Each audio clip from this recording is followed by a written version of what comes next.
오늘은 2월 14일입니다. 주일이기도 하지만 세상에 있는 사람들은 발렌타인스 데이라고 해서 사랑과 감사를 달콤한 초콜릿과 함께 표현하고 있습니다. 상업적인 의도가 다분히 있는 그런 날이기도 하지만 감사하는 마음을 표현하고 또 사랑을 표현하고자 하는 마음은 하나님께서 인간에게 주신 선물이기도 합니다. 그래서 우리는 고마운 사람들을 생각하고 그들에게 우리의 사랑을 표현하는 것을 또 기뻐하지요. 그런데 오늘은 인간으로서 가져야 할 진정한 사랑의 모습이 어떤 것인가를 사람을 창조하신 하나님의 마음과 또 의도를 통해서 찾아보려고 합니다. 세상의 마음은 어뜸이 되는 데 있습니다. 그래서 자꾸만 우리에게 어뜸이 되라. 저 사람보다 다른 사람보다 우월해져야 된다. 네가 더 앞서가야 되고 높은 자리를 차지해야 된다라고 말합니다. 강해야 된다. 높아야 한다. 많이 가져야 한다. 이것이 세상이 우리에게 주는 끊임없이 유혹하는 그런 교훈들입니다. 그러나 하나님의 마음은 그렇지가 않습니다. 하나님은 섬김의 마음을 가지기를 원하십니다. 하나님께서 인간인 우리를 향하신 그 마음이 어떠한가를 우리가 알게 되면 우리가 어떻게 사는 것이 인생의 바른 목적이고 또 바른 의미를 추구하는 것인지를 찾게 될 것입니다. 그래서 오늘은 이 하나님께서 세상을 만드신 뒤에 인간을 창조하실 때 하나님이 어떤 마음으로 창조하셨을까 우리가 좀 생각해 보려고 합니다. 먼저 본문을 통해서 우리는 인간은 하나님과 사귐을 위해서 창조되었다라는 것을 볼 수 있습니다. 여러분들 사귐이 어떤 것입니까? 사귄다. 모르는 사람을 사귀는 것을 우리가 생각하는데 그뿐만 아니라 사귐을 지속하는 것도 사귐이죠. 하나님께서는 사람을 창조하실 때 그냥 아무렇게나 창조하신 존재가 아닙니다. 하나님이 우리를 창조하실 때는 가장 마지막에 창조를 하셨어요. 세상의 모든 것을 다 만드신 뒤에 동물들, 식물들 다 만드신 뒤에 마지막으로 창조를 하실 때 창조하실 때도 삼위 하나님이 의논을 하셨어요. 어떻게 만들 것인가 의논을 하셨죠. 그래서 이 창세기 1장 26절에서는 복수로 그것이 표현되고 있습니다. 우리의 형상을 따라 우리의 모양대로 우리가 사람을 만들자. 그들로 하여금 다스리게 하자. 그렇게 말하고 있습니다. 사람도 무언가를 만드는 걸 참 좋아합니다. 그렇죠? 인류는 인류를 위해서 많은 기술과 과학의 발전을 가져왔습니다. 우리가 사용하는 컴퓨터나 스마트폰, 냉장고, TV 등의 가전제품들 뿐만 아니라 자동차나 우리가 입고 있는 의류들 또는 주택에 이르기까지 시간이 지나면서 기능과 품질 면에서 점점 향상되고 있습니다. 지금 사람들에게 옛날 것들을 이렇게 사용하라고 주면은 불편해하고 싫어할 것입니다. 요즘 스마트폰이 아주 발달하고 있는데 계속해서 발전하고 있죠. 쓰다 보니까 또 불편한 점이 있으니까 또 개발합니다. 그런데 스마트폰 제일 먼저 처음 나왔던 것을 지금 써나가면은 더 답답해서 아마 못 견딜 것입니다.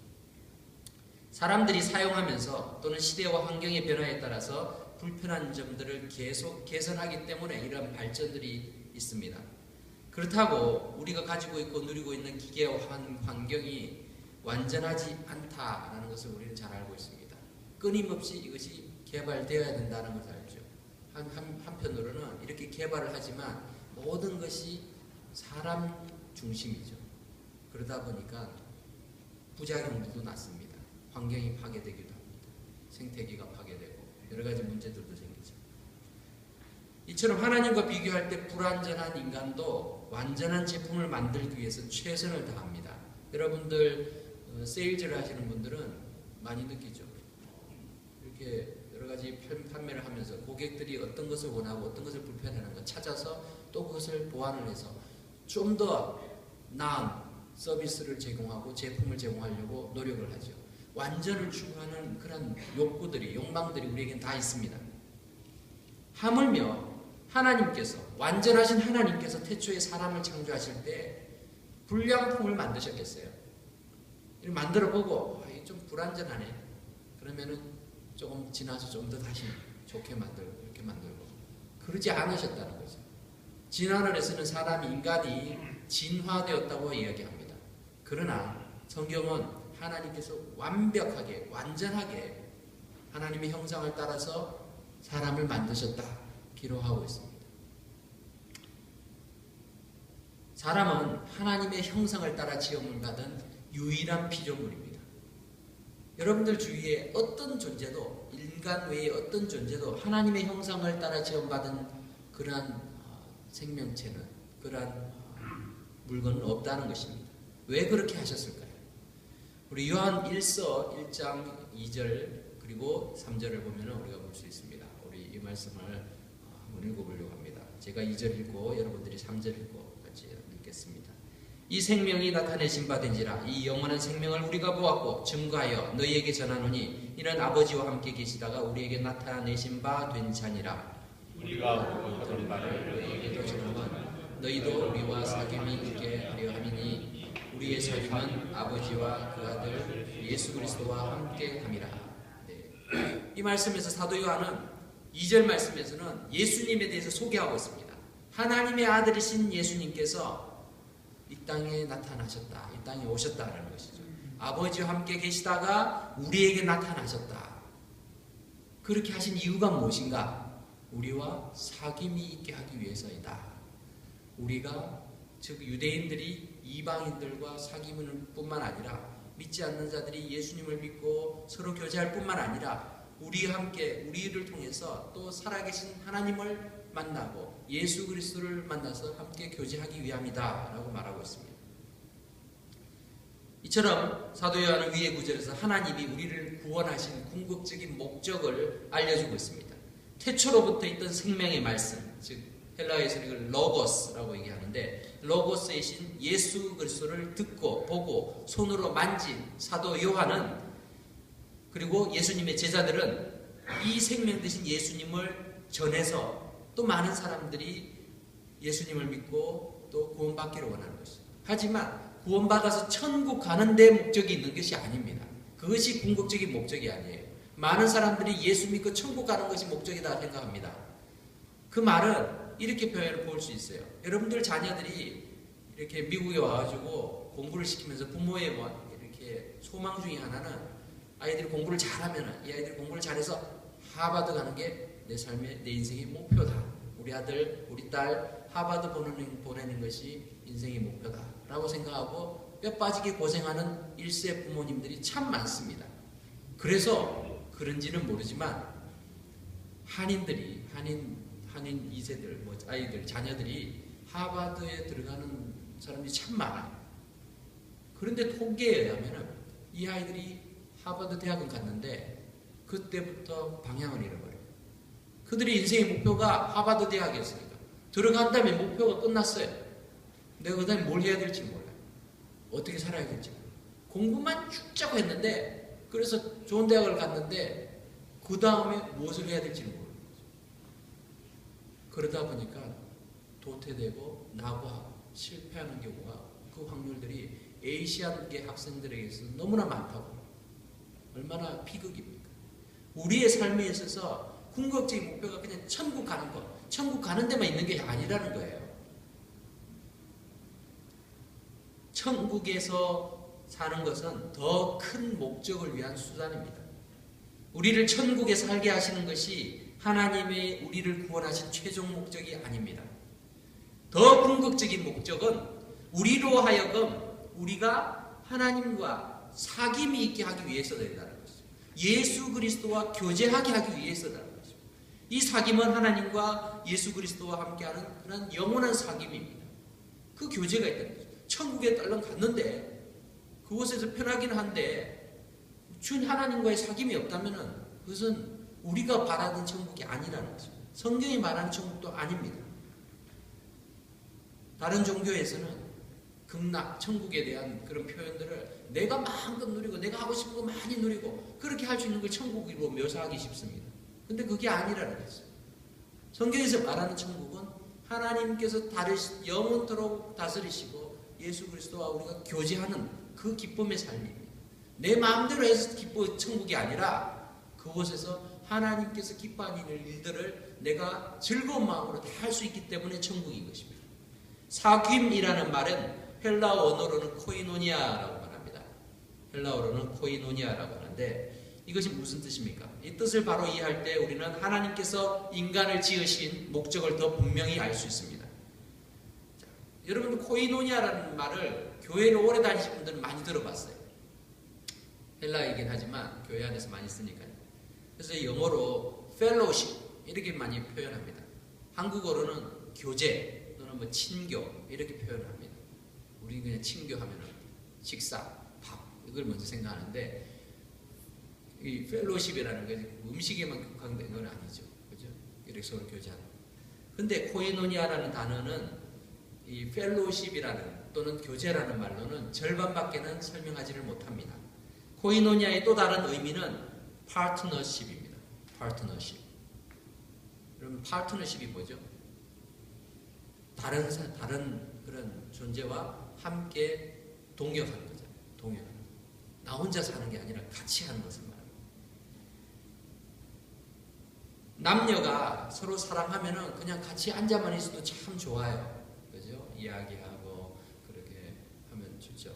발렌타인스데이 돼가지고 참 마음이 쓰린 사람들도 있어요. 혼자밖에 없어가지고 내가 이 사랑을 함께 나눌 표현할 사람이 없어지니까 참 슬프다 이렇게 생각하는 사람도 있죠. 사람은요 이 관계적인 그런 존재입니다. 그래서 혼자서 살아가는데 의미를 찾지 못해요. 다른 사람들과의 관계 속에서 자기를 찾죠. 그런데 아무리 사랑하는 사이라 할지라도 그냥 계속해서 같이만 지낸다고 해서 좋은 것이 아니에요. 너무 사랑하니까 나중에는 우리 같이 평생 같이 지내자 해서 결혼하죠. 결혼해서 같이 그냥 늘 마주보고 있는 건 아니에요. 싱거우시죠? 계속 보고 있으면 뭐 바람만 보고 있으면 뭐 하고 있습니까? 함께 하는 일이 있어야 합니다. 함께 서로 어떤 일들을 하면서 그 동력을 통해서 교제가 일어나는 거예요. 서로를 돕고 서로의 고충을 이해해 줄 때 비로소 진정한 코이노니아가 일어나는 것입니다. 그렇게 일어나는 동력은 반드시 서로 섬겨야지만 됩니다. 어느 한쪽이 지배하고 또 한쪽은 계속해서 섬기는 쪽으로만 가면은 이것은 동력이 아니에요. 진정한 동력은 이루어지지 않습니다. 왜냐하면 섬김이 없기 때문에 그렇습니다. 하나님은 인간과 코이노니아 하시기 위해서 우리를 창조하셨습니다. 이것을 에베소서에서는 이렇게 표현합니다. 에베소서 1장 4절 곧 창세전에 그리스도 안에서 우리를 택하사 우리로 사랑 안에서 그 앞에 거룩하고 흠이 없게 하시려고 그렇게 우리를 택하셨다는 거예요. 하나님이 우리를 택하신 이유는 우리로 사랑 안에서 하나님 앞에 흠이 없고 거룩하게 하시기 위해서 하셨다. 이 말을 다시 풀었으면 이런 뜻입니다. 하나님께서 온 우주를 창조하시기 전에 먼저 우리를 만드시기로 작정하시고 선택하셨는데 그렇게 하신 이유는 하나님께서 거룩하시니까 우리도 거룩하고 흠이 없게 만들어서 사랑, 즉 요한 1서의 표현을 빌리면 서로 코이노니아 할 수 있게 하시기 위해서 우리를 그렇게 택하시고 창조하셔서 이 땅에 보내신 것입니다. 그래서 코이노니아가 진정으로 이루어지기 위해서는 한 가지 조건이 있습니다. 그것은 형상이 같아야 된다는 것입니다. 인간은 인간끼리만 진정한 사귐이 가능합니다. 형상이 같기 때문에 그렇죠. 우리가 애완동물들을 키우죠. 애완동물들과 이렇게 키우면서 커뮤니케이션을 할 수 있어요. 간단한 커뮤니케이션을 하죠. 그런데 내 속마음을 다 얘기하고 또 애완동물의 속마음을 다 할 수는 없어요. 그렇게 할 수는 없죠. 우리의 마음을 다 표현하고 들어주고 서로 이렇게 위로해주고 격려해주고 칭찬해주고 사랑을 나누고 할 수 있는 것은 사람끼리만 가능한 것이라는 것이죠. 진정한 코이노니아를 짐승이나 곤충, 식물 등과는 다 나눌 수가 없습니다. 그런데 하나님께서 유별나게도 독특하게도 사람에게는 하나님의 형상으로 지으셨어요. 왜 그렇게 하셨는가 하면은 우리와 코이노니아 하시기 위해서 우리와 그렇게 서로 사귀고 또 동역하시기 위해서 그렇게 하셨다는 것입니다. 하나님은 사랑이십니다. 그 사랑에는 대상이 있어야 돼요. 사랑은요, 자기 혼자서 사랑할 수 없어요. 항상 대상이 필요합니다. 하나님께서 사랑하시는 그 대상을 만드신 것이 바로 인간입니다. 그뿐만 아니라 하나님께서는 자기의 형상, 당신의 형상으로 만드신 인간들이 하나님을 사랑하기를 원하시는 것입니다. 내가 바로 하나님의 사랑의 대상입니다. 우리가 바로 그 대상인 것입니다. 그래서 우리를 그분의 형상대로 만드시고 영원히 사랑하기를 원하셨습니다. 이런 하나님의 의도에서 우리는 예수님의 십자가의 사랑과 섬김의 모습을 이해할 수 있습니다. 정말 사랑하면 섬김을 받고 끝나는 것이 아니라 내가 섬기고 싶어지는 것입니다. 여러분, 하나님께서 우리에게 섬김을 요구하기 위해서 하나님의 형상으로 지으신 게 아니에요. 함께 사랑하고 함께 섬기기 위해서 만드셨어요. 하나님 우리를 섬기셨습니다. 어떻게 섬기셨죠? 당신의 아들 예수 그리스도를, 독생자 예수님을 이 땅에 보내셔서 죽으시기까지 인간을 섬기셨어요. 대접만 받는 하나님이 아니셨어요. 우리를 섬기셨어요. 왜 그렇게 하셨어요? 우리로 사랑 가운데서 함께 코이노니아 하시기를 원하셨기 때문에 그러신 것입니다. 하나님은 높으신 하나님께서 낮은 인간으로 내려오셔서 인간의 눈높이에서 우리가 교제하고 동역하며 그렇게 섬기셨습니다. 그분이 바로 예수 그리스도십니다. 낮아져야 섬길 수 있습니다. 높은 위치에서 섬길 수 있는 게 아니에요. 우리가 섬긴다는 말을 너무나 이제 일반화 시켜서 대통령이 국민을 위해 섬깁니다. 쉽게 얘기합니다. 국회의원들이 백성들을 위해 섬깁니다. 또는 회사의 사장이 내가 우리 회사를 섬기고 있습니다. 우리 직원들을 섬기고 있습니다. 이렇게 말로는 표현하지만 실제 섬기기 위해서는 자기가 낮아져야지만 섬길 수 있죠. 높은 자리에서 섬기는 것이 아니에요. 그 낮은 자리로 내려와야 섬길 수가 있습니다. 하나님께서 그렇게 하셨습니다.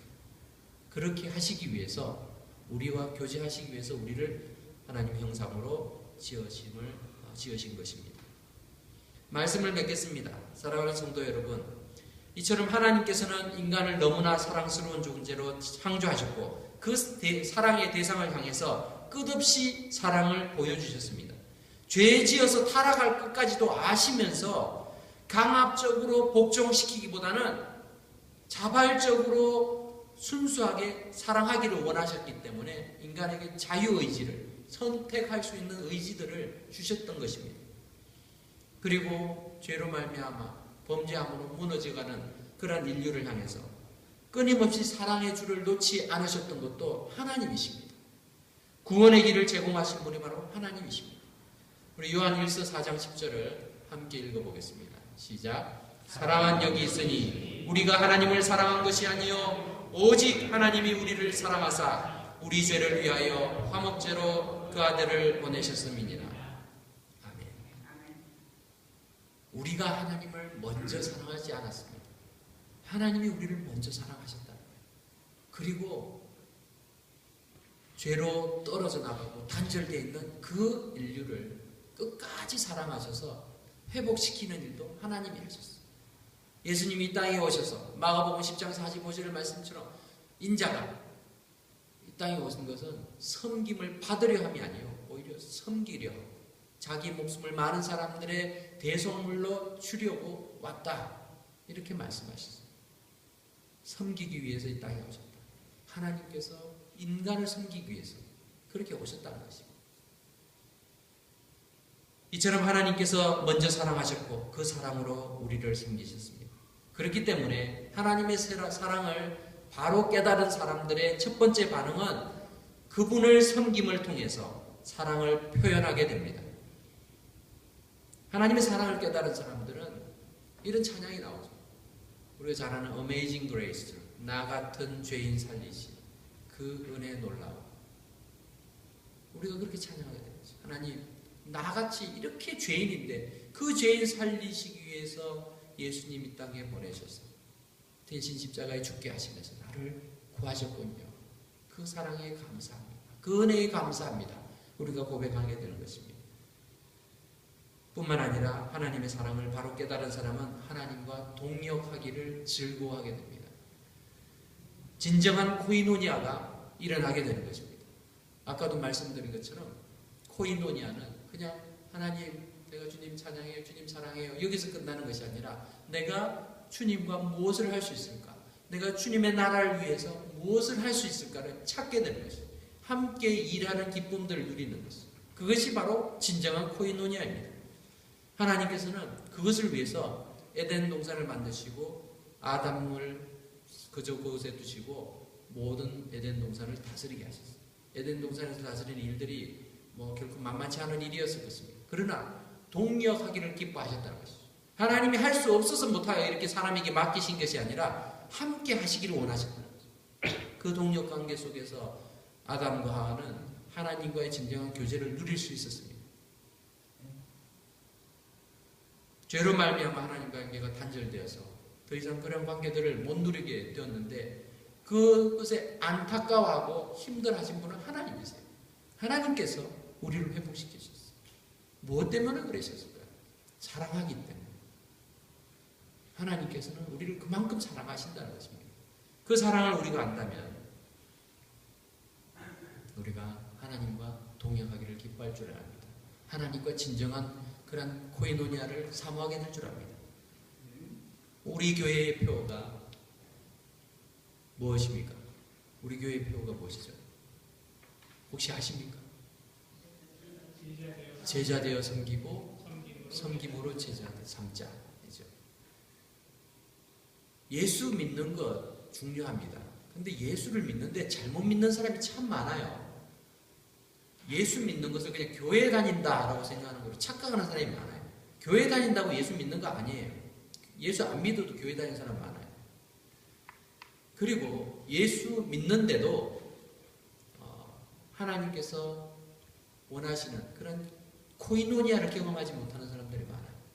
예수를 믿고 교회에 다니고 신앙생활하고 봉사하는데 자기 이름 드러내기 힘쓰고 또 자기 생각을 관철시키는 데 바쁘고 자기가 높임 받으려고 애쓰는 사람들이 참 많습니다. 근데 그 모습은 하나님의 나라의 모습을 알지 못하는 사람이에요. 세상의 방식을 그냥 교회에다가 들여놓고서 신앙생활하고 있는 거예요. 그러다 보니까 코이노니아가 일어나지 않습니다. 하나님과의 교제가 일어나지 않습니다. 그래서 우리 교회의 표를 제자되어 섬기고 예수 그리스도의 제자가 되었다면 반드시 나타나는 반응이 섬기는 것입니다. 예수님의 제자가 아닌 사람은 교회를 다녀도 섬기지 않아요. 그럴 수 있어요. 그러나 예수님의 제자가 된 사람은 반드시 섬기게 되어 있어요. 자기의 세상적인 직위와 또 신분이 어떠하든 간에 교회에 와서 하나님의 나라에서는 섬기게 되어 있다는 거죠. 그런데 그 섬김을 통해서 섬김을 보면은 섬기는 모습을 보면서 예수 믿는 삶이 이런 거구나. 하나님과의 교제라는 것이 이런 거구나. 다른 믿지 않는 사람 또는 최신자들이 알게 되고 그래서 그 섬김을 통해서 그들도 예수 그리스도의 제자가 될 수 있다는 것입니다. 섬기지 않는 사람은 예수님의 제자가 아닙니다. 하나님 나라에 합당한 자가 아닙니다. 그만큼 우리가 섬김이라는 것이 참 중요합니다. 하나님께서는 그 섬김을 우리에게 먼저 보여주셨습니다. 그리고 우리도 그 은혜를 깨달았다면 섬김의 삶을 살아가는 것이 필요하다는 것입니다. 이 섬김은 사랑의 섬김입니다. 억지로 강압적으로 명령에 의해서 섬기는 것이 아니라 내가 하나님의 사랑을 깨달았기 때문에 섬기게 되는 것입니다. 사랑하는 성도 여러분, 이러한 하나님의 마음을 바로 깨닫고 그 영원하고 변치 않는 사랑에 믿음으로 반응하여서 사랑의 섬김을 우리 함께 신앙생활하는 성도들에게 보여주고 또 믿지 않는 자들에게 그 사랑의 섬김으로 표현하고 대하고 그래서 하나님의 사랑을 우리의 삶 속에서 하나님 앞에 섬김으로 올려드리는 저와 여러분 되시기를 주님의 이름으로 축원합니다. 기도하겠습니다.